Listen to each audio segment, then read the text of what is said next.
여러분, 살아가면서 만남의 복이 참 귀한 것을 느끼게 됩니다. 많은 만남이 있지요. 부모님과의 만남도 있고, 또 평생 함께하는 배우자와의 만남도 정말 우리 인생에 없어서 정말 안 될 중요한 만남이라 이야기할 수 있지요. 그런데 우리말에 그런 말이 있습니다. 친구 따라 강남 간다. 그만큼 친구와의 만남이 무엇보다 중요하고 소중하지요. 좋은 친구가 있다는 것, 함께 인생길을 걸어갈 친구가 있다는 것. 그래서 그 속담에 그런 말도 있습니다. 먼 길을 가려면 좋은 친구를 사귀어라 하는 그런 말이 있을 정도로 친구는 우리의 삶에 무엇보다 중요한 존재입니다. 이 친구라는 의미의 단어가 참 좋습니다. 친구, 친할 친자, 옛구자, 오랫동안 친한 관계를 유지하는 사람, 이게 친구라는 거예요.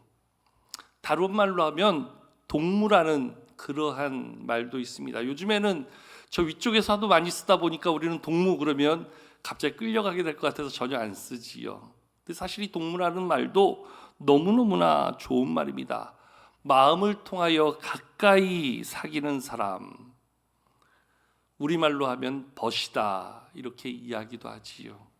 여러분, 마음을 나누고 마음의 아름다운 소통을 오랫동안 지속해서 이뤄가고 있는 그런 친구가 여러분들 삶에는 몇 분이나 계세요? 여러분의 마음을 전부를 줄 수 있고 또 그 마음 전부를 헤아릴 줄 아는 그러한 친구가 얼마나 있으신지요. 동서고금을 막론하고 이러한 아름다운 우정이 얼마나 귀한지, 그러한 우정은 우리에게 오랫동안 전설처럼 전하여지곤 합니다. 여러분들, 우리 조선시대에 선조 때 있었던 두 친구의 이야기 아시죠? 오성과 한음, 이양복이라 불리는 오성, 그 다음에 이덕형이라 하는 한음. 사실 나이로는 5살 차이나 난다 그래요. 그런데 이 둘이 얼마나 서로를 존중하며 서로를 사랑함으로 우애를 지키고 평생 그 선조 시대에 그 아름다운 그러한 나라 만들기에 힘을 다해서 둘이 협력했던 모습이 아름다운 우정으로 우리에게 전하여지고 있습니다. 중국에서도 춘추 시대에 제나라 때 아름다운 우정을 했던 두 사람이 나옵니다. 이 포수가하고 관중이라는 사람인데요. 어느 날 이 둘이서 의기투합하여서 장사를 하게 됩니다. 이 포수가가 돈을 대고요, 자본금을 대고, 그리고 관중이 경영을 하여서 동업을 하게 됩니다. 돈을 벌었어요. 그래서 이제 이 둘이 수익금을 분배해야 되는데 보니까 관중이라는 사람이 자기가 경영을 해서 번 돈을 가지고 똑같이 나누는 게 아니라 자기가 더 많이 가져가는 거예요. 근데 한 번이 아니라 계속해서 그런 일들이 벌어지니까 밑에서 일하던 한 사람이 그걸 보고서 포수가에게 가서 이야기하는 거예요. 분명히 두 분이 동업하는 걸로 알고 있는데 돈을 번 수익금을 관중이 더 많이 가져가더라. 그때 포수가가 하는 이야기가, 저는 가족이 많지 않은가, 저에게는 봉양할 홀어머니도 계시는데 그가 많이 가져가는 것이 당연하지. 그리고 아무 일 없다는 듯이 그냥 덮어버립니다. 나중에 이 둘이 이제 각자 사업을 또 하던 중에 이 관중의 사업이 어려워져서 거듭 실패를 하게 되었어요. 그래서 사람들이 관중을 비난하면서 세상 말로 잘 됐다고 놈, 친구를 속여가면서 돈을 벌더니, 친구의 것을 빼앗아가면서 돈을 벌더니 망하는 게 싸지. 그러자 그때 이 포수가가 나서서 사람들에게 이야기합니다. 아니에요. 우리 친구 관중은 지금 시대를 잘못 만나서 아직 때를 제대로 만나지 못해서 어려운 것뿐이지, 그에게 능력이 없어서 그가 잘못되어서 그가 나쁜 마음을 가졌기 때문에 그가 그렇게 잘못된 것은 결코 아니라고 애써 그를 항변해 주는 겁니다. 여러분, 나중에 관중이 이러한 포수가의 마음을 다 전해 듣게 되어져요. 그래서 그가 이러한 말을 남기지요. 나를 낳아주신 분은 나의 부모님이시지만 내 마음 깊숙이 나를 이해하고 헤아리며 용납해 준 사람은 바로 나의 친구 포수가뿐이다. 이들의 우정이 얼마나 멋있고 귀하였던지 나중에 사람들이 이들의 우정을 빗대어서 이런 말을 만들었어요. 관포지교. 들어보셨지요?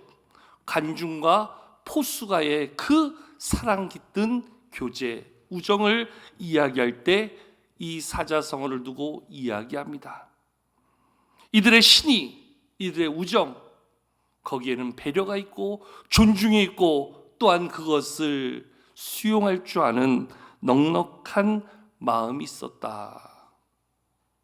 여러분을 이러한 우정이 오늘 우리가 읽은 성경 말씀에도 기록되어져 있는데요. 부활주일 앞서서 우리가 계속해서 다윗에 대한 말씀을 이어가다가 우리 종려주일 부활주일에 잠시 멈추었고 오늘 다시 이어서 6번째 시간으로 오늘은 다윗의 우정에 대해서 같이 말씀을 나눠보려고 합니다. 여러분, 다윗의 곁에는 사실 좋은 사람들이 참 많았습니다. 다윗이 고난에 처했을 때 다윗을 따르며 다윗을 지켜주고 지지했던 400명의 추종자들이 있었습니다. 나중에 다윗이 왕이 되었을 때 그의 곁을 지켜주었던 사독과 같은 제사장이 있었고 다윗의 오른팔 역할을 자처했던 요압 장군도 있었습니다. 심지어는 다윗이 외롭고 힘들 때 그 베들레헴을 떠올리면서 그 고향 우물물이 먹고 싶구나 한마디 되뇌었을 때에 그 당시 브레셋의 적진이 머물던 그 베들레헴의 우물가에 말없이 생명 걸고 달려가서 그 우물물을 떠왔던 이름 없는 3명의 용사들도 있었습니다. 그런데 이 모든 사람들의 그 사랑과 그 아름다운 모습을 다 합쳐도 결코 다 담을 수 없는 한 사람의 멋진 우정, 그 사랑이 오늘 성경에 담겨져 있는데요. 그가 바로 우리가 잘 아는 다윗의 친구 요나단입니다. 어쩌면 다윗과 요나단, 이것은 마치 함께 묶여있는 하나의 단어처럼 우리에게는 뗄 수 없는 관계로 보여지지요. 사실 다윗과 요나단은 우정을 말하기에는 서로 적합하지 않은 존재였어요. 여러분, 요나단이 누군지 아시지요? 바로 다윗을 죽이려 했던 사울왕의 아들이 바로 요나단입니다. 다윗이 왕이 된다면 그 사울왕의 뒤를 이어서 왕이 될 수 있었던 요나단은 자기의 왕위를 빼앗겨 버릴 수밖에 없는 그러한 불편한 관계가 다윗과 요나단이었어요. 근데 오늘 이들은 이러한 불편한 관계를 다 떨쳐버리고 누구보다 아름다운 친구의 우정을 만들어가며 서로가 서로를 선대하고 존중하는 모습이 얼마나 아름답게 기록되어져 있는지 모릅니다. 여러분들에게는 그런 친구도 있으신지요? 그러한 마음을 나눌 만한 믿음의 동역자들이 있으신지요? 오늘 이 둘이 이러한 남다른 우정을 가질 수 있었던 그러한 모습은 무엇이었는가? 오늘 말씀을 통해서 한번 생각해 보려고 하는데요. 먼저 오늘 본 말씀 1절을 한번 같이 읽어보도록 하겠습니다. 본문 1절 말씀을 함께 읽겠습니다. 시작. 다윗이 사울에게 말하기를 마침에 요나단의 마음이 다윗의 마음과 하나가 되어 요나단이 그를 자기 생명같이 사랑하니라. 아멘. 여러분, 친구가 되고 우정을 말하려면 가장 먼저 중요한 것이 마음이 통하는 사이가 돼야 된다는 거예요. 마음의 소통이 이루어져야 된다는 거예요. 오늘 말씀에 나오는 것처럼 요나단의 마음이 다윗의 마음과 하나가 되었다. 여기에 진정한 소통의 모습이 있고 진정한 우정의 시작점이 여기서부터 만들어짐을 볼 수 있게 되어지지요. 그러다 보니까 오늘 말씀은 요나단이 다윗을 자기 생명처럼 사랑하였다 이야기합니다. 여러분, 내 생명만큼 소중히 여길 수 있는 존재, 내 생명만큼 귀하게 여겨줄 수 있는 사람이 있으세요? 나의 가족들을 빼고, 나의 자녀들을 빼고, 나의 배우자를 빼고, 정말로 나의 친구라 말할 수 있는, 나의 벗이라 말할 수 있는, 나의 동역자라 말할 수 있는 사람 중에서 정말로 내 마음을 다하여서 그를 나의 생명처럼 사랑해 줄 수 있는 사람, 그러한 우정이 지금 나에게 있는가? 우리 한번 점검해 볼 필요가 있다는 거예요. 여러분, 요나단이 다윗을 얼마나 사랑했으면 자기 생명처럼 사랑했다, 성경이 이렇게 기록해 줄 수 있을까요? 근데 이것이 한 번의 고백으로 끝나지 않아요. 오늘 성경을 좀 한번 살펴보겠는데요, 우리 한 장 뒤에 나오는 19장 1절에서도 보면 사울의 아들 요나단이 다윗을 심히 좋아하였다, 이렇게 말씀해 주고 있어요. 심히 좋아하였다. 어줍지 않게 좋아한 것이 아니라, 그냥 보여주기 위해서 좋아한 것이 아니라 심히 좋아하였다. 저는 이 심이라는 말을 좀 속되게 표현하면 이렇게 미칠 정도로, 그를 생각만 해도 떠올려도 미칠 정도로 좋아하는 마음, 이게 심의가 아닐까 생각이 되어져요. 20장에서 보면 4절에서 요나단은 다윗에게 말하기를 내 마음의 소원이 무엇이든지 자신이 다윗을 위하여 그것을 이루어줄 것이라 약속해 주고 있어요. 너 마음의 소원이 무엇이든지 내가 내 힘을 다해서 이루어주겠다. 얼마나 좋으면 이런 약속까지 할 수 있을까요? 너가 원하는 것이라면 뭐든지 내가 다 이루어줄 것을 약속해 줄게. 또한 20장 17절에 보면 다윗에 대한 요나단의 사랑이 자기 자신을 다시금 맹세하게 하였는데, 그 맹세는 요나단이 다윗을 사랑함이 자기 생명을 사랑함과 같았기 때문이다. 다시 한번 언급해 주고 있어요. 그러니까 요나단의 사랑이, 다윗을 향한 요나단의 마음이 그냥 한번 충동적으로 일어난 게 아니라, 그 요나단의 마음에 다윗을 담고 그를 향한 자기의 마음 전부를 다하여 그를 자기 생명보다 소중히 여기고, 그를 위하여서라면 내가 못해줄 것이 없을 만큼 그렇게 내 마음의 전부를 줄 정도로 다윗을 소중히 여겼던 요나단의 마음이 성경 곳곳에서 기록되어지고 있는 것을 볼 수 있다는 거예요. 이러한 다윗을 향한 요나단의 마음을 저는 일편단심이다, 이렇게 이야기하고 싶어요. 오직 그 다윗을 향하여서 자기의 마음의 전부를 내어줄 수 있었던 그러한 요나단의 마음, 자기 생명만큼 그를 소중히 여기고 그를 위해서라면 무엇이든지 할 수 있다 약속해 주고 있는 요나단의 그 마음. 그래서 오늘 말씀 3절에서도 그 부분을 다시 한번 언급해서 이야기해 주고 있지요. 요나단은 다윗을 자기 생명같이 사랑하여 더불어 언약을 맺었다 이야기합니다. 그래서 오늘 그 다윗을 향한 요나단의 모습이 구체적인 행동으로 드러나는데요. 자, 우리 말씀 한번 4절 말씀 한번 같이 읽어보실까요? 4절 함께 읽겠습니다. 시작. 요나단이 자기가 입었던 겉옷을 벗어 다윗에게 주었고 자기의 군복과 칼과 활과 띠도 그리하였더라. 아멘. 자기가 입었던 겉옷을 벗어줬다는 거예요. 그리고 자기가 입고 있던 군복과 칼과 활과 띠도 오늘 다윗에게 주었다는 거예요. 여러분, 이게 무엇을 의미할까요? 그 겉옷이라는 것은 말 그대로 당시 사울왕의 아들로서 이스라엘의 왕자로서의 신분을 나타내는 옷을 과감하게 다윗에게 내어주었다는 거예요. 그리고 자기의 군복과 칼과 활과 띠를 다윗에게 주었다는 것은 단순한 군복 하나를 준 것이 아니라 당시에는 이스라엘에 오직 사울왕과 그 아들 요나단만이 입고 안전을 지킬 수 있는 그 군복을 아낌없이 다윗에게 내주면서 다윗이 말한 것처럼 저를 나의 생명처럼 소중히 여긴다. 그 다윗의 생명을 보호하고자 자신의 군복마저도 내어줬던 다윗의 그 요나단의 마음, 다윗을 향한 그 요나단의 마음이 한마디로 그를 생명만큼이나 귀하게 여기고 있는 모습으로 나타난다는 거예요.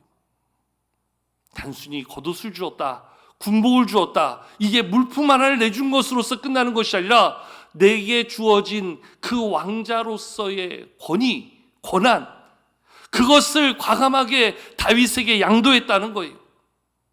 나를 지켜주고 내 생명을 보호해주는 군복을 과감하게 다윗에게 입히며 네 생명은 나의 생명보다 더 소중하니 네 생명을 지킬 수 있는 그러한 모습이 되었으면 좋겠다. 여러분, 얼마나 친구가 소중하고 얼마나 친구가 귀하게 여겨졌으면 요나단이 다윗에게 그 겉옷을 내어주고 군복을 입혀줬을까요? 다시 한번 묻습니다. 그러한 친구가 있습니까? 나를 위해서 자신의 가장 귀한 것을 내어줄 수 있는 사람, 나를 위해서 자기의 가장 소중한 것을 아낌없이 나에게 줄 수 있는 사람, 그런 친구가 있으신지요? 아니 반대로 누군가를 위해서 나의 가장 귀한 것을 내어주며 그를 지켜주고 싶고 보호해주고 싶고 아껴주고 싶은 그러한 친구가 있으신지요? 주변에 사람은 많지만 그렇게 마음 깊이 사랑하며 소통하며 이해해 줄 수 있는 친구가 우리에게 얼마나 되는가? 안타깝게도 많지 않다는 겁니다. 어쩌면 그런 친구 하나 없이 우리는 외로운 삶을 살고 있는 것은 아닌지요. 오늘 다윗을 향하여 요나단은 그저 자기의 가장 귀한 것을 내어주는 것으로 끝나지 아니하고 다윗이 어려움에 처했을 때 그를 적극적으로 옹호해주고 대변해주는 그러한 요나단의 모습을 볼 수 있는데요. 자, 우리 한 장 넘겨서 19장 4절 말씀을 우리 자막으로 한번 보시고 함께 한번 같이 읽었으면 좋겠어요. 19장 4절입니다. 시작. 요나단이 그의 아버지 사울에게 다윗을 칭찬하여 이르되 원하건대 왕은 신하 다윗에게 범죄하지 마옵소서. 그는 왕께 득죄하지 아니하였고 그가 왕께 행한 일은 심히 선함이니이다. 아멘. 오늘 이 내용을 보면 이제 다윗을 못마땅하게 여긴 사울왕이 아들 요나단과 모든 신하들을 불러서 다윗을 죽이라 명령을 내린 거예요. 다윗은 신변에 큰 위기를 만나게 되었어요. 이제 그 사울의 명령으로 인해서 다윗은 죽을 수밖에 없는 그러한 위기 앞에 서게 된 거예요. 그때 요나단이 다윗을 긴밀히 불러요. 그래서 아버지가 명령한 바를 알려주고 피신을 시킵니다. 거기서부터 이제 다윗의 도망자의 삶이 시작되어지는 거지요. 그리고 요나단은 아버지 사울을 찾아가는 거예요. 그리고 아버지에게 이야기하는 거예요. 지금 다윗을 죽이라 명령하면서 다윗에 대한 분노가 하늘 끝까지 치솟고 있는 다윗을 향해서 그 사울에게 그 다윗을 옹호하며 이야기한다는 것은 그 자신도 아들이지만 상당히 위험해질 수 있는 상황에도 불구하고 그는 전혀 개의치 아니하고 지금 사울왕에게 다윗을 옹호하며 그를 변호해주고 있는 말씀이 우리가 조금 전에 읽었던 말씀이에요. 다윗을 칭찬하여 이르되, 칭찬하였다는 거예요. 다윗은 아버지가 생각하는 결코 그런 사람이 아니라는 거지요. 다윗은 하나님과 함께 득죄하지 아니하였다는, 죄를 범하지 않았다는 거예요. 반대로 그가 왕에게 지금 아버지에게 얼마나 선한 일을 했는가 알아야 된다는 거예요. 여러분, 누군가를 옹호하고 누군가를 대변하기 위해서는 그것에 대한 책임이 따르는 거예요. 그것이 사실이 아니라면, 그 분노를 막아낼 수 없으면 그거에 대한 화가 나한테까지도 미칠 수 있는 거예요. 그런데도 불구하고 요나단은 적극적으로 지금 분노하고 있는 사울왕에게 찾아가서 다윗을 옹호하고 변호해주고 있는 그러한 친구의 모습을 보여주지요. 누군가 나를 이렇게 변호해준다면, 누군가 내 마음의 진실을 이렇게 대변해준다면 얼마나 좋겠어요. 이것이 가능한 것은 서로의 마음이 하나가 되고 서로의 마음을 소통할 수 있기 때문에 그랬던 거지요. 심지어는 이제 도망자의 삶에 처한 그 다윗을 엔게디 요새까지 찾아가서 위로하고 있는 요나단의 모습이 나오는데요. 뒤로 좀 넘어가 사무엘상 23장 16절 17절 보면 그 엔게디 요새에 숨어있는 다윗에게 찾아가서 그 위로를 건네고 있는 요나단의 모습이 이렇게 기록되어져 있습니다. 우리 16절과 17절 자방을 보고 또 한번 같이 한번 읽어보겠습니다. 함께 읽겠습니다. 시작. 사울의 아들 요나단이 일어나 수풀에 들어가서 다윗에게 이르러 그에게 하나님을 힘있게 의지하게 하였는데 곧 요나단이 그에게 이르기를 두려워하지 말라. 내 아버지 사울의 손이 내게 미치지 못할 것이요 너는 이스라엘의 왕이 되고 나는 내 다음이 될 것을 내 아버지 사울도 안다 하니라. 아멘. 오늘 말씀 보면 16절에 그런 말씀이 나오지요. 다윗에게 이르러 그에게 하나님을 힘있게 의지하게 하였다. 한마디로 지금 낙심에 빠져있는, 두려움에 떨고 있는 다윗을 찾아가서 하나님을 힘있게 의지하게 하였다. 그를 위로하고 용기를 북돋아주고 그를 격려하고 있는 오늘 요나단의 모습이 보여지고 있습니다. 근데 말씀은 참 정확하고도 재미있는 것이 말씀의 요나단을 소개하면서 이렇게 이야기하죠. 사울의 아들 요나단이. 앞서도 말씀드렸지만 요나단은 다윗만 없으면 그냥 편하게 왕이 될 수 있는 예정된 왕이었어요. 그럼에도 불구하고 모든 사람들이 지금 블레셋을, 골리앗을 넘어뜨리고 승리한 다윗을 향하여 사울이 죽인 자는 천천히요 다윗은 만만이라, 모든 사람들의 민심이 다윗에게 넘어가고 이것 때문에 다윗이 그렇게 분노하고 있는데, 사울이 그렇게 분노하고 있는데 그 다윗을 바라보는 요나단의 마음은 여전히 한결같아서 내 왕위도 너에게 줄 것이요 내 모든 것을 너에게 다 주어서 너를 지키고 보호할 터니 너는 용기를 잃지 말아라. 낙심하지 말아라. 심지어 여러분은 17절 말씀 보면 이러한 내용이 나옵니다. 그 뒤에 나오는 17절을 보면요, 오늘 요나단이 다윗에게 위로하고 격려하면서 이렇게 이야기해 줍니다. 내 아버지 사울의 손이 너에게 미치지 못할 것이다. 너는 이스라엘의 왕이 될 것이고 나는 혹시 왕이 된다 하여도 너의 다음에 될 것을 내 아버지 사울이 아는 바다. 네가 우리 아버지를 뒤어서 이스라엘 왕이 될 것이다. 하나님이 다 성류 중에 계획하시고 이뤄가시지 않겠느냐. 두려워하지 말아라.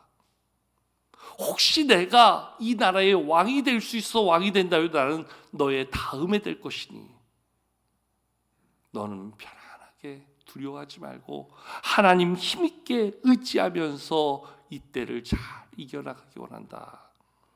이게 오늘 다윗을 향한 요나단의 격려이며 위로였어요. 이런 친구 있다면 얼마나 좋겠어요. 자기의 가장 귀한 것으로 나를 지켜주고 채워주는 사람, 내가 어려울 땐 적극적으로 나를 옹호해주고 변호해주는 사람, 내가 낙심하고 지쳐 절망스러울 때 찾아와 나에게 위로하고 격려해주고 용기를 불어넣어주는 사람, 이런 친구 있다면 아마 세상은 힘들어도 힘들지 않을 거예요. 세상은 버거워도 충분히 이겨낼 만한 이유가 생길 거예요. 여러분 그런 친구 있으시지요? 여러분들 다 그런 친구들 많으시지요? 여러분, 오늘 우리가 낙심하지 않을 것은 이런 친구 하나 없다 하여도 이렇게 나를 위로해주고 지지해주고 나를 보호해주는 친구 하나 없다 하여도 중요한 것은 오늘 요한복음에 보니까 예수님께서 이 연약한 나의 친구가 되어주시겠다. 예수님께서 나의 친구가 되어주셔서 자기의 생명까지도 내어주시며 나를 지켜주시고 보호해주시겠다 말씀하셨고, 말씀하신 대로 십자가의 구원을 통해서 죄에서 사망해서 우리를 건져 생명으로 옮겨주시는 놀라운 사랑을 베풀어 주셨다는 거예요. 여러분, 요한복음 15장에 보면, 요한복음 15장에서 예수님은 이렇게 말씀해 주고 있어요. 15장 13절입니다. 예수님께서 사람이 친구를 위하여 자기의 목숨을 버리면 이보다 더 큰 사랑이 없다 말씀하시며 14절에 너희는 나의 친구라 말씀하셨어요. 그리고 15절에서 이제부터는 너희를 종이라 하지 않을 것이요 너희를 친구라 하였노니 내가 아버지께 들은 것을 다 너희에게 알게 하리라 말씀하여 주고 있어요. 아버지께 들은 그 하늘의 놀라운 신비, 구원의 그 놀라운 계획을 우리에게 알려주시며 자기의 생명까지도 내어서 우리를 지켜주시고 구원해 주신 그 놀라운 사랑으로 우리를 친구 삼아 주셨다는 거예요. 비록 이 땅에서는 그러한 친구를 내 눈으로 볼 수 없다 해도, 이 땅에서는 그런 친구가 지금 내 앞에 하나 없다 해도 낙심하지 않을 것은 나의 구주 예수님께서 오늘 나의 친구가 되어 주셔서 너가 어디 가든지, 너가 무엇 하든지 그 생명 다하여 우리를 지켜주시마 말씀하시고, 우리에게 어려운 일이 닥쳤을 때, 우리가 힘겨운 상황을 만났을 때 우리를 대변하여 주시며 늘 낙심한 우리들에게 새 힘을 불어주시고 용기를 불어넣어 주시는 분, 그분이 우리의 친구가 되어 주시는 예수님이라 말씀해 주고 있는 거예요. 그래서 주님을 생각하면 감사한 거지요. 주님을 생각하면 힘이 나는 거지요. 주님 때문에 새롭게 일어설 용기와 다시 한번 그 힘을 덧입을 수 있는 것이지요. 특별히 우리 하나님은 주님의 몸된 교회 우리 아름다운 성도들을 통하여서 세상이 줄 수 없는 이 아름다운 사랑을, 세상이 감당할 수 없는 이 귀한 사랑을 서로 나누고 섬겨갈 수 있도록 우리에게 동역자의 아름다운 삶을 통해서 하나님의 귀한 사랑을, 귀한 우정을 맺어가게 하신다. 얼마나 멋있어요. 얼마나 귀해요. 함께하는 교회 공동체 안에서 우리가 서로 사랑하고 서로 상대하고 서로 이해하고 서로 존중해가면서 세상이 줄 수 없는 아름다운 사랑의 관계, 그 세상을 뛰어넘는 하나님 나라의 우정을 서로에게 쌓아갈 수 있는 관계가 된다면, 오늘 바로 이것은 우리 하나님의 나라를 경험하는 가장 아름답고 복된 공동체가 되어질 줄로 믿습니다. 우리 안에 이 사랑이 충만하여, 우리 안에 서로를 이해하고 용납함이 충만하여, 서로가 서로를 격려하고 서로를 세워가는 모습이 충만하여, 우리 교회가 그러한 사랑의 교제로 충만함을 덧입을 수 있을 때, 이제는 우리 교회가 이 세상을 향하여서 세상의 친구로 나아가는 겁니다. 세상의 아픈 이들에게, 상처난 자들에게, 연약한 자들에게 이제 저들의 친구로 교회가 다가가 주는 거예요. 이 지역사회 어려운 이들에게, 이 지역사회 또 하나님 모르는 사람들에게 우리가 저들의 친구가 되어서 하나님의 마음으로 저들을 격려하고 저들을 지지하고 저들을 세워갈 수 있다면, 우리의 가장 귀한 것을 저들에게 나눠주며 주의 사랑을 베풀 수 있다면, 거기에 진정한 교회의 모습, 거기에 진정한 하나님 나라의 멋진 우정이 세워질 수 있는 것 아닐까요? 그러기 위해서는 먼저 나의 친구 되시는 주님의 사랑을 마음껏 경험하는 거예요. 그리고 이제는 그 사랑을 가지고 서로 우리 안에서 이 사랑을 함께 맺어가는 거예요. 나의 셀 안에서, 나의 사역팀 안에서, 내가 만나는 모든 지체들을 통해서 나이를 뛰어넘어서, 직분을 뛰어넘어서 누구라도 사랑하며 누구라도 선대하며 누구라도 존중해 줄 수 있는 이러한 사랑의 관계를 맺어가는 거예요. 그래서 나의 요나단이 되어주고 또한 나의 다윗을 삼아서 함께 사랑으로 섬겨갈 때 거기에 아름다운 공동체가 세워지고, 그 공동체 안에 이루어진 이 넉넉한 사랑의 힘으로 우리는 세상을 섬기는 것, 거기에 진정한 교회의 모습이 있다는 거지요. 저는 우리 교회가 그런 교회가 되기를 소망합니다. 우리 성도님들이 그러한 성도의 사랑을 나누는 귀한 성도님들이 되기를 축복합니다. 이러한 사랑을 가지고 살아갈 때 거기에 진정한 하나님의 영광이 드러나고 하나님의 선한 역사가 이루어지게 될 줄로 믿습니다. 그러면 여러분, 요나단이 다윗에게 일방적인 사랑을 쏟아붓잖아요. 다윗이 그 사랑을 받아서 왕이 됩니다. 그럼 다윗은 왕이 된다면 여기서 끝났겠어요? 이제 다윗이 왕이 될 때에 안타깝게도 사울왕과 그 아들 요나단이 길보아산 전투에서 블레셋과 싸우다가 죽음을 맞이하게 됩니다. 그래서 그들의 우정이 거기서 끝나는 것 같아요. 근데 놀랍게도 왕이 된 다윗이 그 요나단의 아름다운 우정에 그 빛을 떨칠 수 없어서 요나단의 후손을 찾아요. 그래서 찾아서 찾은 자가 바로 절름발이 다리를 다친 그 요나단의 아들 무비보셋을 찾고 그 무비보셋을 향한 그 보은의 사랑을 베풀어 주고 그에 대한 신의를 베풀어 주는데, 이 말씀은 다음 주에 전하려고 합니다. 우리는 오늘 먼저 요나단이 보여줬던 그 사랑을 가지고 하나님의 사랑의 넉넉함을 채워가는 공동체, 그러한 사랑을 세상에 나눌 수 있는 그러한 교회를 세우기 위해서 다시 한번 우리의 모습을 점검하고 내가 받은 그 사랑대로 그 예수님의 사랑을 흘려 나누는 데 힘쓰는 우리 모두로 다시 한번 결단할 수 있는 이 시간 될 수 있기를 축복합니다.